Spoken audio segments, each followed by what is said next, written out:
नमस्कार दोस्तों। जैसे अमेरिका ने दुश्मन के फाइटर जेट पायलट्स को लालच देकर अपने समय के सबसे एडवांस्ड और बेहतरीन फाइटर जेट्स मिग-21 व मिग-25 की टेक्नोलॉजी हासिल कर ली थी, क्या वैसे ही भारत भी अपने पड़ोसी देश के फाइटर जेट्स को हासिल करके इनकी कमजोरियों का पता लगा सकता है? कितने ताकतवर हैं रशिया के न्यूक्लियर टॉर्पीडोस जिन्हें पोसाइडन कहा जाता है, इनका वजन कितना है और इन्हें किस सबमरीन में लगाया गया है, ये सारी डिटेल्स जानेंगे इस वीडियो में। नमस्कार दोस्तों, मेरा नाम है अमित और मैं स्वागत करता हूं आपका अमित अपडेट्स चैनल पर। तो चलिए दोस्तों शुरू करते हैं।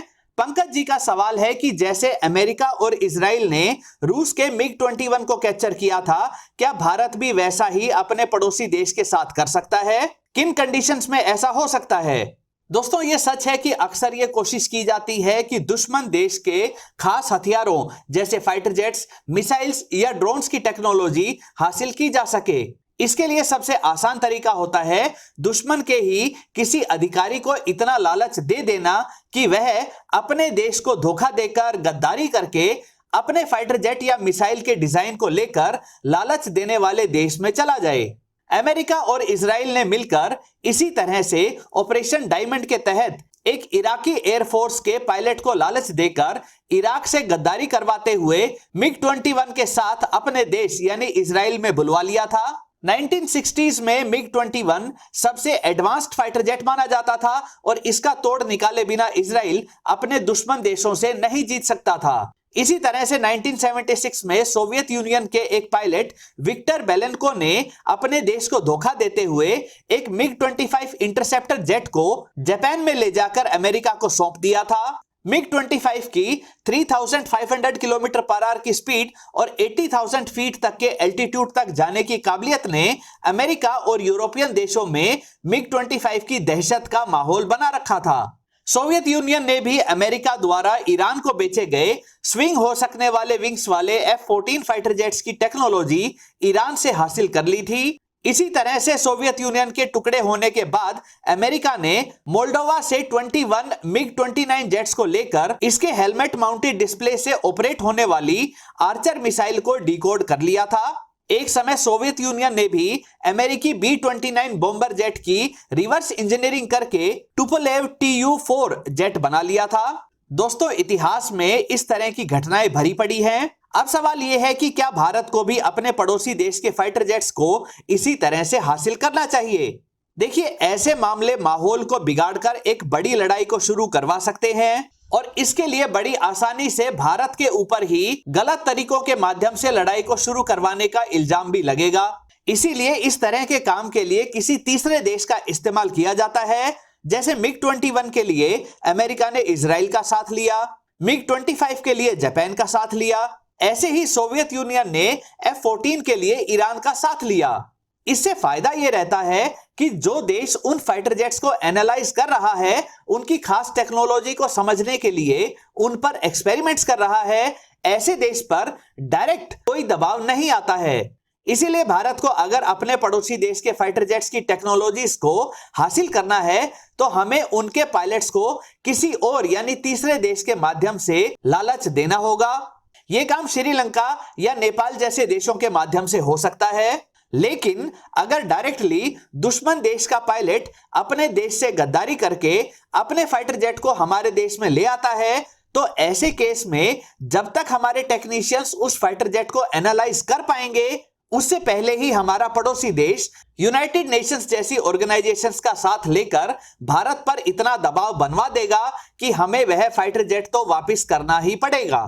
ऐसा ही हुआ था 1990 में, जब अमेरिका के द्वारा सऊदी अरेबिया को बेचे गए उनके top of the line fighter jet F-15 को सऊदी अरेबिया का एक पायलट गद्दारी करते हुए सूडान ले गया था। वहां से इसकी टेक्नोलॉजी सोवियत यूनियन के हाथ लगने ही वाली थी, लेकिन अमेरिकी दबाव की वजह से 2 दिन बाद ही सूडान को वह F-15 fighter jet Saudi Arabia को वापस देना पड़ा।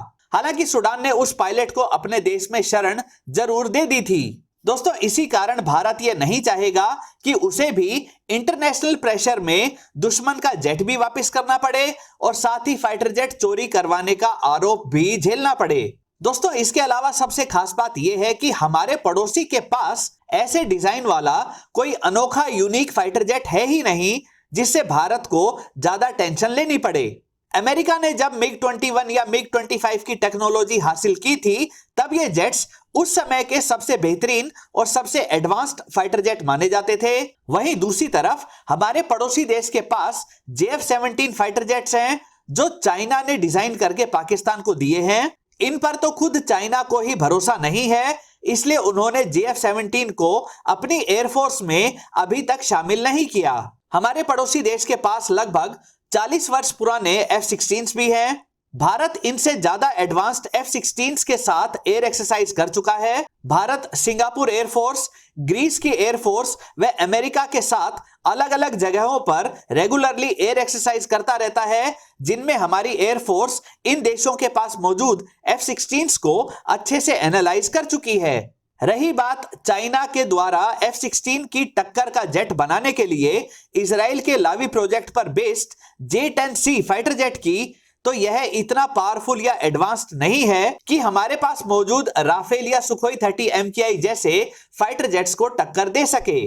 तो कुल मिलाकर कहें तो बात ऐसी है कि हमारे पड़ोसी के पास कोई ऐसा यूनिक या 5th जनरेशन का फाइटर जेट मौजूद ही नहीं है जिसको चोरी करवाना पड़े। वैसे भी हमारे इंजीनियर्स जब इतने टैलेंटेड और नॉलेजेबल हैं कि तेजस 1A, तेजस MK2, नेवी के लिए TEDBF और 5th जनरेशन का M का जेट बना रहे हैं, तो उन्हें इनसे कम कैपेबिलिटी वाले जेट्स के डिजाइन को एनालाइज करने की जरूरत ही नहीं है।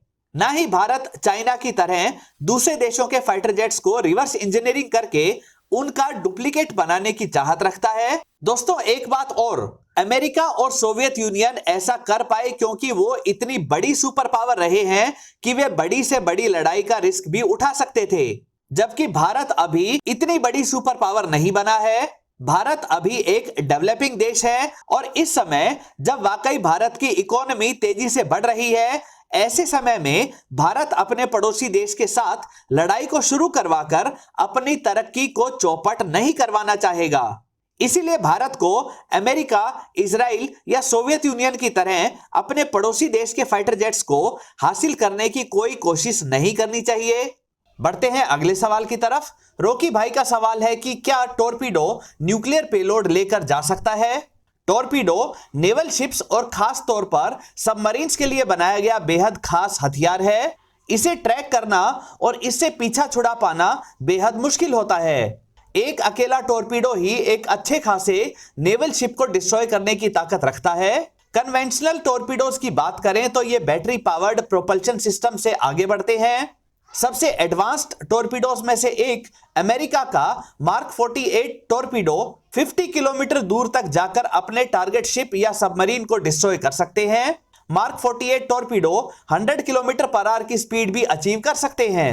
लेकिन दोस्तों दुनिया भर की नेवल फोर्सेस के लिए न्यूक्लियर टॉर्पीडो एक अट्रैक्टिव हथियार बना हुआ है। अब से लगभग 65 ईयर्स पहले सोवियत यूनियन ने T-15, T-5 और ASB-30 नाम के न्यूक्लियर पेलोड वाले टॉर्पीडो बना लिए थे। अमेरिका ने भी इसी तरह का मार्क 45 न्यूक्लियर टॉर्पीडो बना लिया था। दोस्तों उन दिनों न्यूक्लियर पावर का बहुत बोलबाला था। न्यूक्लियर पावर का इस्तेमाल एक लेक बनाने के लिए भी किया गया था। यहां तक कि एक गैस लीक को भी बंद करने के लिए न्यूक्लियर हथियार का इस्तेमाल किया गया था। अमेरिका ने तो न्यूक्लियर पावर्ड एयरक्राफ्ट भी बना लिया था। दोस्तों न्यूक्लियर पेलोड वाले टॉर्पीडो बेहद भारी होते थे। एक ही ऐसे टॉर्पीडो का वजन 36,000 किलोग्राम तक होता था। यानी ऐसा एक ही टॉर्पीडो एक सबमरीन में लगाया जाता था। लेकिन अगर इन्हें लॉन्च कर दिया जाए तो ये दुश्मन के पूरे नेवल फ्लीट को डिस्ट्रॉय करने की ताकत रखते थे। इनकी रेंज 30 से लेकर 40 किलोमीटर तक होती थी। इनसे खतरनाक रेडियो एक्टिव वाटर की इतनी जबरदस्त वेव्स तैयार हो जाती थी जिनसे बचना लगभग इम्पॉसिबल था। लेकिन दोस्तों बाद में दुनिया न्यूक्लियर रेडिएशन के खतरों को समझने लगी और न्यूक्लियर टॉर्पीडोज को बनाना एक तरह से बंद ही कर दिया गया। लेकिन अब कुछ रिपोर्ट से यह खुलासा हुआ है कि रशिया ने पोसाइडन नाम से सुपर पावरफुल न्यूक्लियर टॉर्पीडोज बना लिए हैं। इनमें 2 तरह के टॉर्पीडो तैयार किए गए हैं। एक टॉर्पीडो ऐसा है जो एक ट्रेडिशनल सबमरीन की तरह इलेक्ट्रिक प्रोपल्शन सिस्टम पर ट्रेवल करता है, लेकिन इसमें पावरफुल न्यूक्लियर पेलोड लगा है जो किसी नेवल शिप्स के फ्लीट को ही नहीं बल्कि एक पूरे कोस्टल सिटी को ही डिस्ट्रॉय कर सकता है। इसकी रेंज 600 किलोमीटर तक है। दूसरी तरह का टॉर्पीडो तो इससे भी आगे है। इसमें इसकी रेंज को बढ़ाने के लिए न्यूक्लियर रिएक्टर को ही लगा दिया गया है, जिससे इसकी रेंज 10,000 किलोमीटर तक बढ़ जाती है। यानी अब अपनी सबमरीन को भी दुश्मन के नेवल बेसिस के नजदीक ले जाने की जरूरत ही नहीं है। इन पोसाइडन टॉर्पीडोज की स्पीड 200 किलोमीटर पर आवर तक है और इनका वजन 100 मेट्रिक टन तक है। इतने भारी टॉर्पीडोज को कैरी करने के लिए रशिया द्वारा मौजूदा समय की सबसे पावरफुल सबमरीन बेलगोरोड भी बनाई गई है। इस सबमरीन का डिस्प्लेसमेंट 30,000 टन से भी ज्यादा है। न्यूक्लियर पावर्ड पोसाइडन टॉर्पीडो दुश्मन के इलाके में न्यूक्लियर रेडिएशन वाली इतनी ताकतवर सुनामी ला सकता है जिसमें ना सिर्फ दुश्मन की नेवी के सभी नेवल शिप्स डिस्ट्रॉय हो जाएंगे बल्कि कई कोस्टल सिटीज का नामो निशान मिट जाएगा। दोस्तों, हमें तो ये दुआ करनी चाहिए कि इस तरह के हथियारों का कभी इस्तेमाल ही ना किया जाए। दोस्तों, ये थे आपके द्वारा पूछे गए कुछ सवाल जिनके सटीक फैक्ट बेस्ड जवाब तलाशने के लिए मैंने जितना हो सका उतनी रिसर्च की। उम्मीद करता हूं ये वीडियो आपको पसंद आई होगी। अगर ये वीडियो आपको अच्छी लगे तो इसे लाइक करिए, दोस्तों के साथ शेयर करिए और चैनल को सब्सक्राइब करना ना भूलें। नमस्कार।